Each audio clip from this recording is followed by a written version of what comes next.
Winston college की library के सन्नाटे में अपनी आंखों को उस तिलिस्मी किताब के पन्नों में कढ़ाई विंसी गहरी सांस भरती है। तो देख लिया तुमने, वैम्पायर्स होते हैं। मैंने तो पहले ही कहा था। मेरे हिसाब से तो एक वैम्पायर हमारे बीच भी रह रहा है, हमारा ये खूसट प्रिंसिपल, जिसे पता नहीं लड़कों और लड़कियों के बीच के प्यार से क्या दिक्कत है। और तुझे किसी एक से प्यार करने में क्या दिक्कत है? मुझे तो टेंशन होती है कि कहीं तेरे 4-5 बॉयफ्रेंड आपस में एक दूसरे का कत्ल कर वैम्पायर न बन जाएं और तेरा खून न चूस ले। लाइब्रेरी बंद होने वाली है। शिमला की हल्की बर्फबारी में एक छतरी के नीचे विंसी और जो अपने पीजी की ओर जा रही थी। इतनी जल्दी रूम में जाकर क्या करेंगे हम? मैं तो कहती हूँ कब्रिस्तान चलते हैं। अपने सच्चे प्यार से नहीं तो किसी के सच्चे प्यार से ही बात कर लूंगी मैं। और वहाँ बैठकर तू आराम से अपने उस ऑनलाइन फ्रेंड से बात कर लेना जिसने तेरे दिमाग में वैम्पायर की कहानियां भर दी हैं। बस ये वैम्पायर का नाम लेकर ही तू मुझे कमजोर कर देती है, वरना मैं तेरे साथ जाने वाली नहीं थी। In the love of my beloved Vinci. है क्या भद्दा इत्तेफाक है। बस लिखवा दिया बिलवेड, पर बिलवेड की चिंता ही नहीं की, वरना इस कब्र से इतनी गंदी बदबू थोड़ी ना आ रही होती। लगता है कोई देखने भी नहीं आता। देखो वहाँ एक चेयर है, आराम से तुम वहाँ बैठकर अपने फ्रेंड से चैट करो। तब तक मैं दूसरों के प्रेमियों से बात करती हूँ।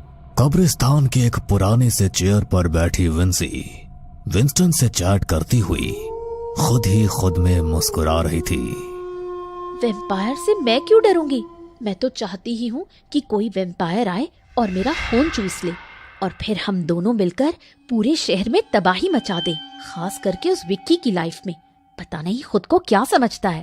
अरे बहन, हो भी गया और कितनी बात करेगी। चल अब चलते हैं। विंसी जैसे ही उठती है उसकी ड्रेस झाड़ियों में फंस जाती है, और जैसे ही वो अपनी ड्रेस को कांटों से निकालने जाती है, एक कांटा उसकी उंगली में चुभ जाता है। रात के सन्नाटे में एक डॉक्टर, एक रिसर्चर, पता नहीं कौन थी वो लंबे से सफेद रंग के कोट में एक औरत, गले में स्टेथोस्कोप लटकाए, हाथ में एक सूटकेस लिए इस कब्रिस्तान पर पहुंचती है। पता था मुझे ये वही है। मुर्दों के बीच इंसानी खून मिलना ज्यादा आसान होता है। ओएस्टिन सही था। अपने सूटकेस से एक इंजेक्शन निकालकर मोइना मिट्टी पर गिरे उस खून को इंजेक्शन से खींच लेती है और पहुंच जाती है अपने लैब, जो एक लैब कम और एक बर्फीला कमरा ज्यादा लग रहा था। कमरे में पहुंचते ही शीशे के ताबूत में पड़े एक बेजान सफेद शरीर को मोइना निहारने लगती है। मैंने कहा था ना, अब हमारा विंस्टन जागेगा।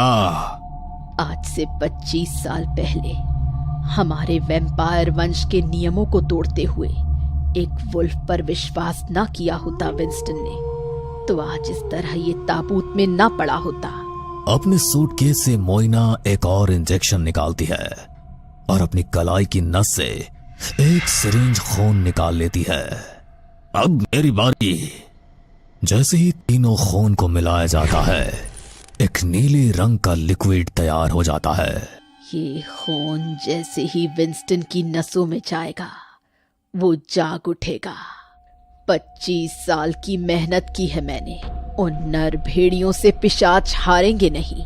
जैसे ही ये नीला लिक्विड विंस्टन के शरीर में फैलता है, वो आंखें खोलकर एक झटके में उठ जाता है।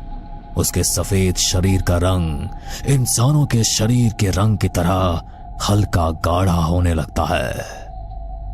विंसी, आज 2 महीने पहले ही वो शिमला लौटी है।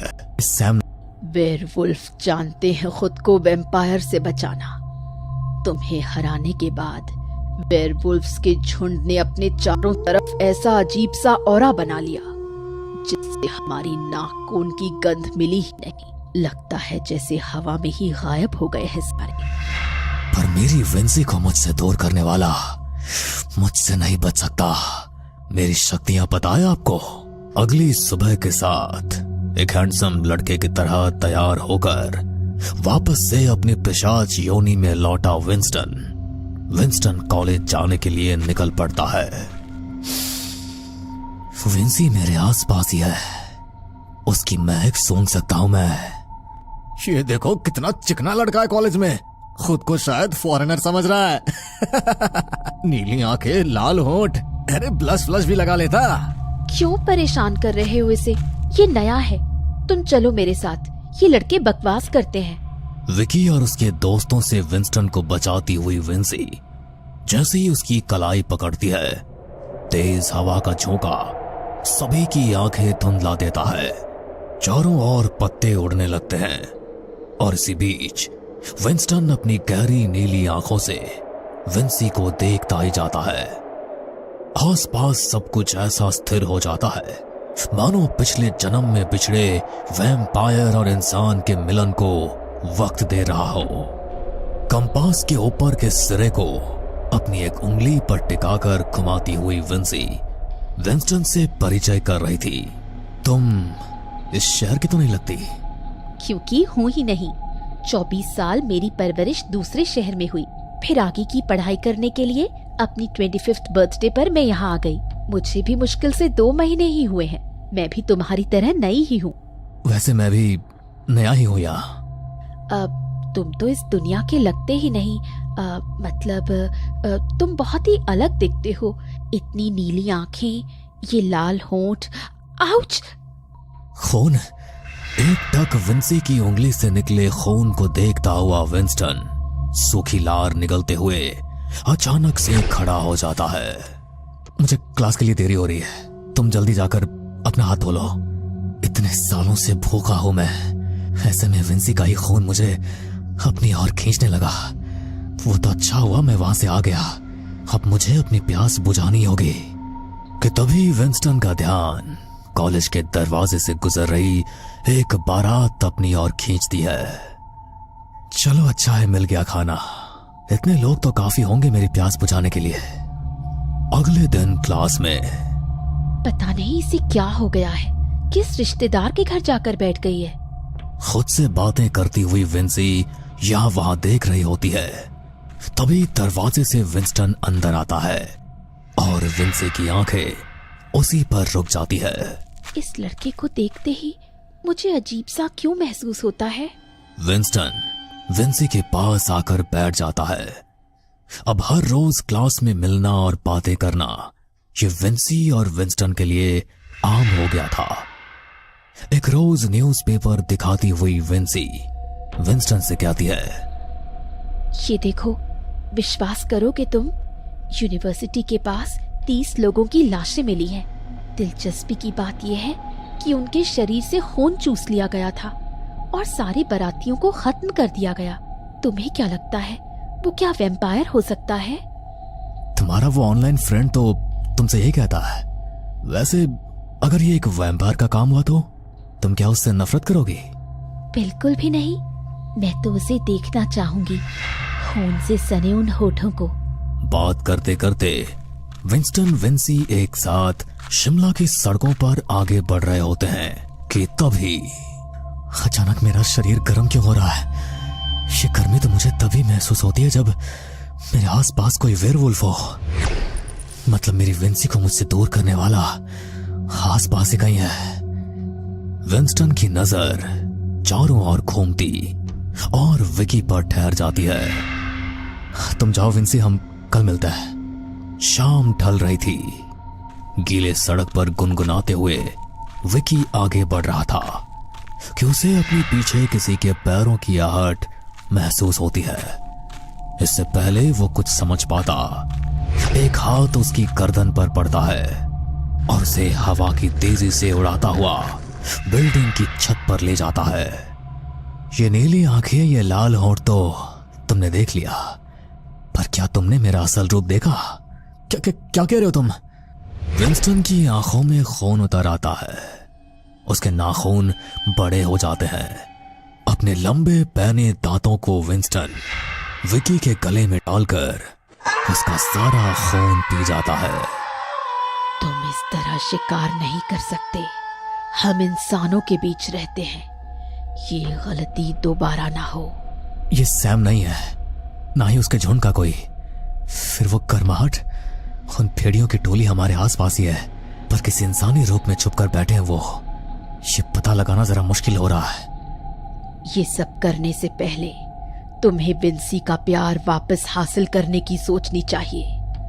वो दोबारा जन्मी है, पिछले जन्म का कुछ भी याद नहीं है उसे। वो तुम्हारी तरह 25 साल पहले की बातें याद नहीं कर पाएगी। तुम्हारा शरीर वही है, पर उसका बदल चुका है। विंसी और विंस्टन की नजदीकियां बढ़ रही थी, दिन बीत रहे थे, और ऐसे ही वो रात आ जाती है जिस रात भेड़िए चांद की रोशनी में अपने असली रूप में आते हैं। सभी वैम्पायर तैनात होकर यहां वहां बिखर जाते हैं। अब हमारे साथ हमारा बेटा भी है, वो वुल्फ बच नहीं पाएंगे। रात के 11 बजे नहाकर गीले बालों को झटकती हुई विंसी जैसे ही अपने कमरे में जाती है, एक लंबे से पूंछ वाले जानवर को खिड़की से नीचे कूदता देखती है। ये क्या देखा मैंने? वो कोई भेड़िया था क्या? पर वो मेरे कमरे में क्या कर रहा था? अपना फोन ढूंढ के सबसे पहले वो फॉरेस्ट डिपार्टमेंट वालों को इन्फॉर्म करती है, और उसके बाद विंस्टन को।